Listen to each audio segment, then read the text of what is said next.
All this work that we're doing, brothers, for this ministry, eventually is going to pay off. You better believe it, man. It's going to pay off like you'll never believe, okay? And by the way, we're the highest value male on this planet. The men of the Lord, the men of this truth, the hopeful elect of Yahweh Bashim Yahushai, the highest value male there is. Sirach chapter 25, verse 23. A wicked woman abateth the courage, maketh a heavy countenance and a wounded heart. A woman that would not comfort her husband in distress, maketh weak hands and feeble knees. I want to give our praises and honor to Yahweh, Ba'ashem Yahushai, Ba'ashem Rakah Kodash, forgive me the spirit, to do this lesson. Now in this lesson, I'm going to all you Israelite women out there that say you believe and has been called to this truth, to the body of Yahweh Ba'ashem Yahushai. Either you're going to help or move around, okay? Either you're going to help or move around. Yahweh Ba'ashem Yahushai did not call you women out there to play a part on the right side, to be a pest, okay, to be proud, to think because you know some scriptures and you learn, now you can be a teacher, okay, to puff up against your man, that's a man of the Lord, or your man in general, period, man, especially if you're with a man of the Lord and that's your husband. Okay, you have been called to help, period. Okay, you have been called to help. Think about that, all you Israelite women. You haven't been called to teach. You haven't been called to be proud within the body. You have been called to help. Okay, now, especially if you have a man of the Lord that you're with, you're supposed to help that man. All right, because the men of the Lord go through so much mentally. You women do not understand what the men of the Lord go through because you're not a man of the Lord. You wouldn't know. There's a lot of things we don't talk about to you women for a reason, because you're not mature enough in the mind. You're not strong enough in the mind to deal with it. Okay, so we keep it to ourselves and we deal with it between us and Yahweh Ba'ashem Yahushai. All right, but the men of the Lord go through a lot, man. And they get very weak at times in the flesh. And they get tired, they get wore out. Okay, and you are there to help. Not to push that man more down and more down and more down. Let's go back. All right, Shalom. First and foremost, I'd like to give all praise, honor, and glory unto Yahweh, Ba'ashem Yahushai, Ba'ashem Kakudash. Double honors unto the apostles and the elders of GMS who rule well, teach well, being great examples towards other brothers, and peace and blessing and salutation to the hopeful elect out there pushing his word and truth and in sincerity across the four winds in the name of Yahweh Ba'ashem Yahushai, pushing to get up out of here. Shalom to the hopeful elect, the believers, the listeners whom have came back to the obedience of the scriptures through faith in Yahweh Ba'ashem Yahushai.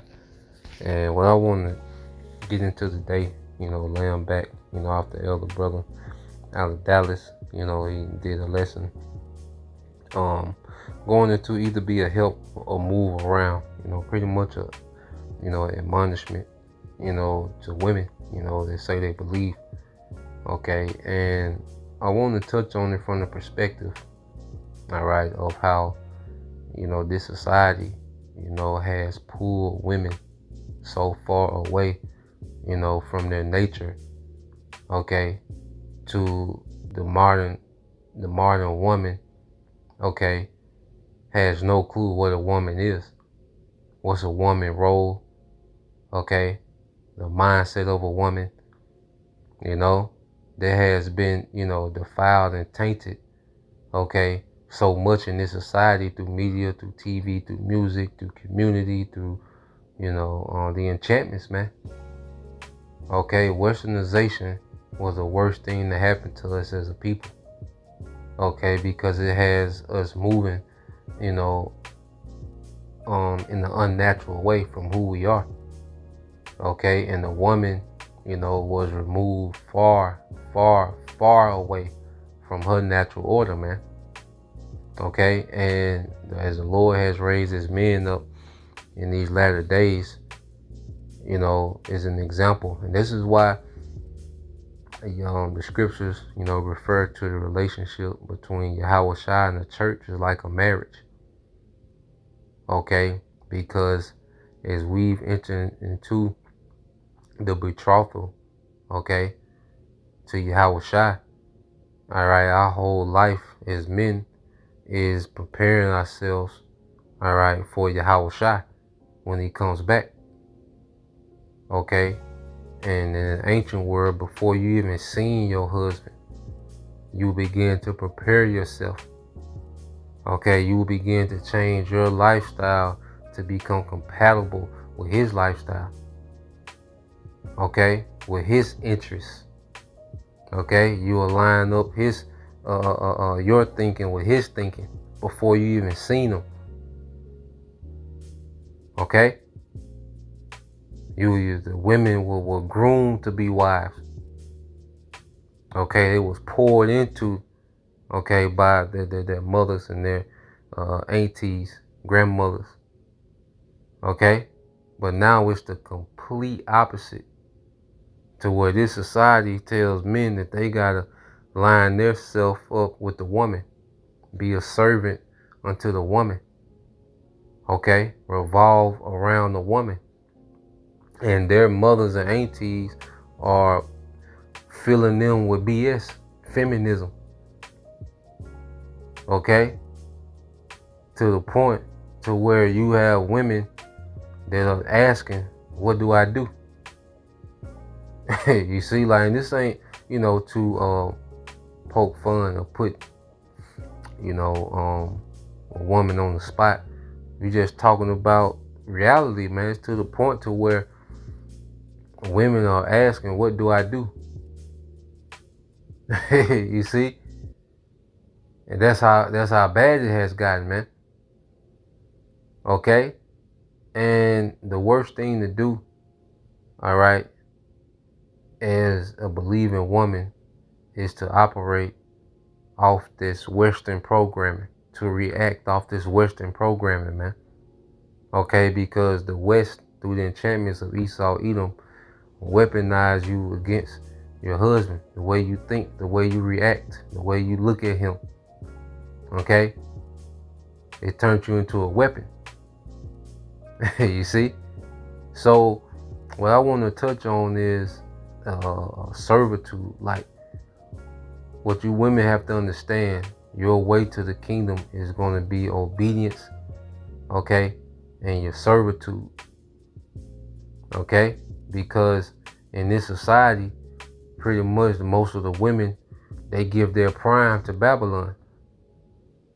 Okay, their phase, okay, of just being out there, moving around, however you're moving, but pretty much, and that's a doctrine that's taught to women to what? Give their prime to Babylon. Okay, and women that look good, shaped a certain way, they were able to pretty much what you call pretty girl privilege, or you just might, Jake standards, you ain't gotta have a head, okay, but you might got a body and you're used to, men catering to you. You're used to this society catering to you. Getting the club free, random men paying for your drinks. You're used to getting, all this help on the side, these compliments, these, all this attention, and you now it creates what? Entitlement. Okay, to where you think that your presence, is a privilege. A man should just be, and all to be in your presence. That's that Queen of Heaven spirit, man. Okay? To where you think your privilege, just by your presence, you should be entitled to things. Okay? And it's backwards. It's a backwards way of thinking. All right? And as the Lord is grooming his men to have a ruling class mentality, listen, man, that ain't gonna cut it, man. Your presence, okay, how you shaped and sex and look, That's what the world treasure, man. The Lord, the men of the Lord, all right, they need a woman to operate in a different capacity, man. Each brother according to how he move. But nah, we need a woman to operate in a different capacity, man. Okay? So when I want to get these accounts to show, all right, let's get this, and I'm gonna end with one precept. So let's get this here. Now, this is a story with Abigail, and we're gonna jump around and get to the point. All right, I just want to bring out a mindset. You know, bring out a mindset. You see, and just like the brother said, it's not on you to know scriptures, okay, and break them down and teach them. All right, because the scripture that women run to, a bishop should be a wife or one husband. You know, every woman find that precept. Okay, but no one reads a story about Abigail. Okay, no one is reading the story, okay, of Judith.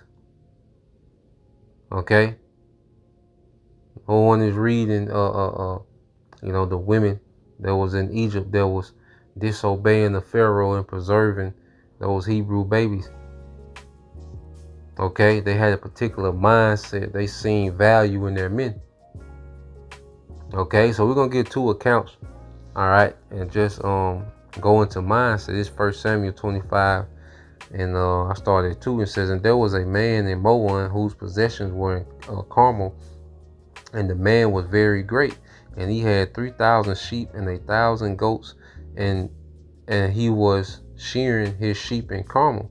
Now the name of this man was Nabal, all right, or Nabal, and the name of his wife Abigail, okay, and she was a woman of good understanding. It mentioned a good understanding and of a beautiful countenance. But what did it mention first? Of good understanding, okay. But the man was churlish and evil in his doing, and he was of the house of Caleb. Okay?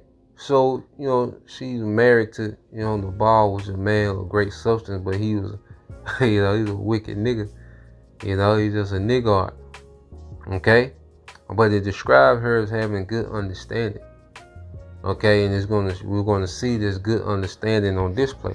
Now, this 1 Samuel 25, and I'm gonna jump down because so King David was pretty much protecting the perimeter of Nabal's estates, you know, his pastors, you know, his livestock. Okay, and King David sent one of his men, you know, to Nabal to inquire, you know, of some victuals, you know, because King David was pretty much on the run. You know, he was like a pilgrim. You know, so Nabal, you know, got sideways, got to talking like, who is David? You know, and pretty much he sent, you know, a message back like, man, look, pretty much F David. That was the sum of it. All right, he was extremely disrespectful with the message that he sent back. All right, so David is hearing this, and automatically King David gets pissed. You know, it's before he was a king, but he gets pissed. Okay, so this is his reaction. Verse 13, it says, and David said unto his men, gird ye on every man his sword. And they girded on every man his sword. And David also girded on his sword. And there went up after David about 400 men, and 200 abode by the stuff. But one of the young men told Abigail, Nabal's wife, saying, behold, David sent messengers out of the wilderness to salute our master, and he railed on him. But the men were very good unto us, and we were not hurt, neither missed we anything, as long as we were conversant with them when we were in the field. So there's a servant in the house of Nabal, okay, that comes to Abigail like, look, you know, your husband tripping, the ball tripping, you know, like King David, you know, inquired of some victuals and he snapped, you know, and now King David is on the way for a slaughter, you know.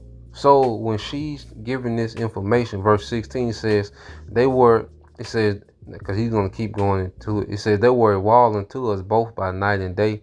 And it says all the while we were with them keeping the sheep. Now therefore know and consider what thou wilt do, for evil is determined against our master and against his household, for he is such a son of Belial, all right, Belial, all right, that a man cannot speak to him. Okay. So he, like the ball, you can't even talk to him. He's so goddamn, so much of a nigga. Okay, you can't even talk to him, man. Unreasonable nigga, pretty much, man. All right. So this is, all right, Abigail's response. Then Abigail made haste and took 200 loaves and 200 bottles of wine and 2 bottles of wine, Salaki, and 5 sheep ready dressed, and 5 measures of perched corn, and 100 clusters of raisin, and 200 cakes of figs, and laid them on asses. And she said unto her servants, Go on before me, behold, I come after you. But she told not her husband Nabal. And it was so, as she rode on the ass, that she came down by the covert on the hill, and behold, David and his men came down against her, and she met them. Okay, so immediately Abigail went to serving. She went immediately to a servant. Okay? She's, the spirit on her was to serve the women. All right, a woman, all right, is a servant. There's a science to being a woman. And there should be, and women should be, there should be, you sisters that believe, there should be your full time, okay, curriculum is tapping into being a woman, a servant. What does that mean? What is that? Okay, what you're going to further expound, But our foremothers, and these were women of beautiful countenance, and Nabal probably is the only man she been with, okay? But the humility, all right, when Isaac, sent, when Abraham sent his servant to get a son for Isaac, he chose her based on her humility, because Rebecca, she gave water to his camels. She drew water for his camels. Okay? Servitude. That's what got Rebecca chose for Isaac, was her servitude. And she was extremely gorgeous. But what got her chose for Isaac? Okay? And then she's one of the foremothers that we read about today, was her servitude. Okay? Her humility, her capacity to serve. Okay, and these were women on a whole nother level of beauty and humility and skill set. Okay? But they were chosen off servitude. Okay? And it says, so we know the story, all right? She went and gave the substance to King David. All right, she pretty much talked them down. Because their feminine spirit appeased wrath, man. Like, power is in femininity, man. Like, see, when we was operating, like as men, as we was operating on our low nature, that's when, power was in how somebody looked, how they were shaped, the box, that those things had power, man. But as we're maturing, in this faith, man, and really becoming, the men of Yahushua, man, we look at everything different. You see? Like, we tapping into, like, a woman got a purpose. A woman should have a capacity to serve in some type of form. Because we're understanding, like I said, we're learning our capacity to serve under Yahushua as men, to where our whole life revolves around one man. All these men, okay, these prophets, these camps, from the apostles and elders, all these men revolve around one man. Okay? Our whole lives is dedicated to one man. Okay? You see, Esau has this thing backwards, man, and that's why so much dysfunction and chaos and trauma and backwards shit, amongst our people, man, because everything operates ass backwards, man. Okay, and you try to bring that into the ministry, it's gonna be a clash, man. And if you don't repent from that, hey, you out of here, man. Either help or move around, as the elder brother is getting into, man. I believe the brother named Ariana Sa, Elder Ariana Sa. So lucky if I'm not getting it right. Let's get another account. All right, let's go here. All right, let's get let's see, 1 Kings 17. All right, so now this is after Elijah was just fed by the ravens, because the Lord put the spirit on Elijah, to cause a drought in the land. Okay, so it's scarcity. All right, it's 1 Kings 17:7 says, and it came to pass after a while that the brook dried up, because there had been no rain in the land. And the word of the Lord came unto him, saying, arise, get thee to Zarephath, which belongeth to Zidon, and dwell there. Behold, I have commanded a widow woman there to sustain thee. So he arose and went to Zarephath. And when he came to the gate of the city, behold, a widow woman was there gathering sticks. And he called for her and said, fetch me, I pray thee, a little water in a vessel, that I may drink. And as she was going to fetch it, he called to her and said, bring me, I pray thee, a morsel of bread in thy hand. So when Elijah is come into this widow, okay, he immediately begins to start giving instruction. Okay, and what do you see? Obedience. Okay, and this is in dire situations. There's not much. It's a scarcity. Okay, it wasn't like the famine that Esau's finna. The Lord gonna put the spirit on Esau to orchestrate a famine and cut people off from access to food. These famines where it wasn't no food in the land, okay, because they were living off the land. You see, and in this setup, you got supply chain, to where you got the processor, the trucking industry, the grocery stores, and then they come to you. Okay, but they was getting it fresh, from the land. So if it don't rain and it's a drought, ain't no food. Okay, so this was a dire situation. But guess what? She's listening. She's listening to the instructions of Elijah. Okay, it says, and as she was going to fetch it, he called to her and said, bring me, I pray thee, a morsel of bread in thy hand. And she said, as the Lord thy power liveth, I have not a cake, but an handful of meal in a barrel, and a little oil in the cruse. And behold, I am gathering 2 sticks, that I may go in and dress it for me and my son, that we may eat it and die. So she's letting them know, like, I don't even have that much. Like, I just got enough, and her mind was set up to where, look, I'm gonna prepare this for me and my son, like our last meal, and we out of here. This it for us.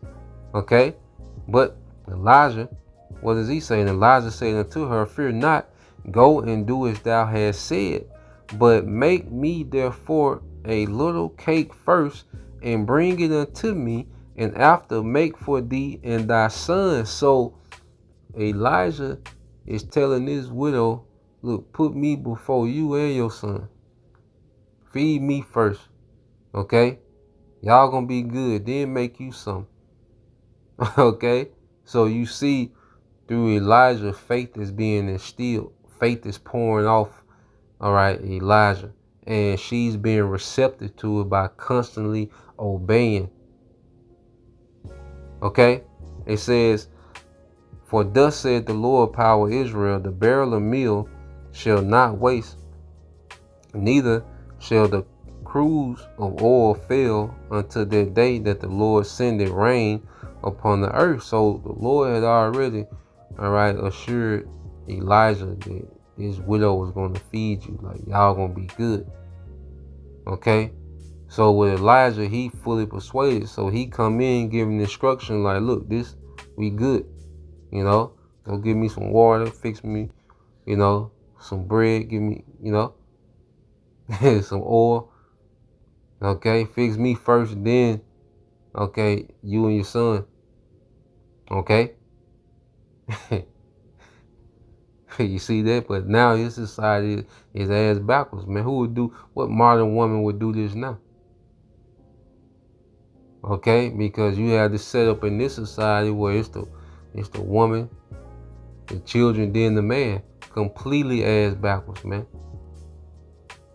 You know, it might be a switch up, maybe the children first, then the woman, then the man, but it's completely backwards, man. The man is last. Okay? Verse 15 it says, and she went and did according to the saying of Elijah, and she and her house did eat many days, and the barrel of meal wasted not, neither did the cruse of oil fail, according to the word of the Lord, which he spake by Elijah. So her obedience preserved her and her son. Her obedience to the prophet, the man of Yahweh Shema Shai. Okay, she was preserved. It was obedience. Okay, and it mentioned how she looked. Okay, it mentioned about the WAP. Okay, it was her obedience. Okay, that put her in a good case, man. All right, so the mindset of a woman is obedience and servitude, man. Okay, that's the core of a woman. Is servitude, man, towards the Israelite man. You see?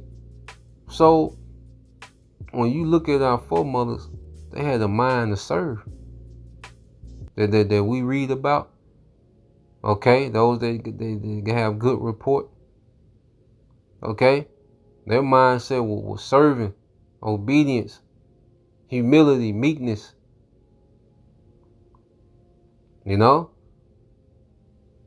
there wasn't no argument. You see, what if she would have been rebellious? You know, how you know the Lord dealing with you, nigga? You know, nigga, you know, it's for me and my son. We, you know, get out, nigga. You know, what if she was in that spirit? I don't know about all that. You know what I'm saying? Nah, man. Complete submissiveness, and see, the Lord is finna test everybody, man. The men finna be tested and see if we down for Yahweh Shai, and you women gonna be tested and see if you really down for the men. Okay, and this grace period was for us, you know, to grow in trust, man. Okay. And the key to humility is being the spirit of a servant, man. That produces humility, man. Okay? Esau, you know, put these women in positions of authority, and they become so proud and entitled to where, you know, they think that the man is supposed to revolve around them and their emotions. Nah, man. Nah, they play dead, man. They play over with. You still trying to operate, you know, on their philosophy, you're gonna lose. You know? Shit, it's gonna be the biggest L level, man. So let's get this here, man. Because this Sirach 26:14, it says, a silent and loving woman is a gift of the Lord, and there is nothing so much worth as a mind well instructed, which is intelligence. Intelligence in your office as a woman. You know, because me and El Zahar, we was on the way back from New Orleans, and we were talking about, you know, the AI, and which is Esau's artificial intelligence. But when you think about it, the Most High has NI, which is natural intelligence, man. You know, you look at the animals, you see the natural intelligence that they have to operate and, you know, complement each other. Well, the man and the woman, Okay, especially the Israelite man and woman is no different. Okay, there's a natural intelligence that we have to play our role. And Esau, what he did, he perverted that. Okay, and got us moving in opposition to that natural intelligence that we have, man. The Israelite man is a natural leader. Okay, he's naturally has integrity. Okay, he's naturally, all right, a great thinker. You know, a great strategist, an improviser. You know, naturally. The woman, you know, she's a natural, all right, nurturer. She's a natural assistant. Okay, a woman's mindset should be to, let's say, learn her husband's mind and begin to complement that. Okay, that's the natural intelligence that the Most High put, you know, in us as a people, man. Okay, and this artificial way, because feminism is an artificial way, okay, to think. All right, that's why it produces the terrible results, because it's not natural to think and act like that, man. You know, and like the brother said, man, like it's certain, you know, Esau did a number, man. It's certain things that, you know, if brothers was really to start addressing things, man, you know, the woman would just explode, you know, like, you know, like, so a lot of things, you know, but at the end of the day, you know, every brother in different situations, and, you know, every brother, you know, in different circumstances. So, at the end of the day, all right, the sum of the story, as an Israelite woman, you know, your full curriculum should be to getting into the science of being a woman. You know, there's a way to move around a man, because that's another thing. Esau had to where, you know, the man is not understood. Okay, because in order to serve something, you have to understand it. You have to learn it. You know, so just the time now to really observe. Okay, how can I serve? How can I help? You know, how can I add to his day to day? Okay, what's his, you know, learning his routine. Okay, adding to and you know, doing things to prepare. Like a woman should be preparing things all throughout the day, based on her husband's routine, how he move. You know, so I'm just putting a general perspective out there. You know, I know it's different situations and working and, you know, different things, but you got to get into the specifics, but just putting a general perspective out there. So Lord will, you know, you brothers, all right, and you sisters edified. Till next time I say shalom. You do something for a woman. You take her out to eat. You take her on a trip. You buy her a gift. What do she think she gonna pay you with?